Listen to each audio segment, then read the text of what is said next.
አንተ እኔ በየወሩ ደሞዝ ምከፍል እንደዚህ ተገትረ ፈዘ እንድትል መሰለህ? አይ እንደዛ አይደለም እኮ ትንሽ ስራ ምን ታዲያ እኔ ምን አገባኝ? ታዲያ ለምን ትመጣለህ? እሺ ይቅርታ፣ በጣም ምንም አይነት ይቅርታ አልፈልግም። ለመሆኑ ደሞዝክ ስንት ነው? እንካ ከዚች አይበልጥም። አሁኑኑ ዕቃህን አስቀማምጥና ውጣ። እሺ ሁሉን ያወቁበት የድሜ መንገድ ናናንተ ናስኪ ና።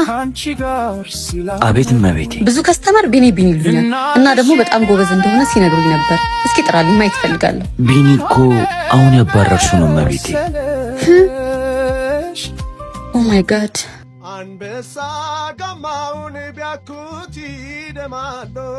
ሰዎች ግን ለምንድን ነው ቆም ብለው ማሰብ የተሳናቸው? ሁሉ ነገራችን የተገለጠ ትውልድ ምን ነው ማሰብ ተሳናን? ቢያንስ እንዴት ከአንደበታችን ለሚወጣ ቃላት ኃላፊነት መውሰድ ያቅተናል? ተናጋሪ እንጂ ሰሚ ይቋጠናል።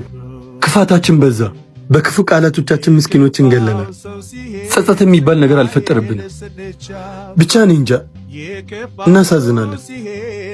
አታስብ ልጄ፣ ፈጣሪ ለሁላችንም እንደ ስራችን ደግሶልናል። ጊዜ እንኳን የለውም የመሰናብቻ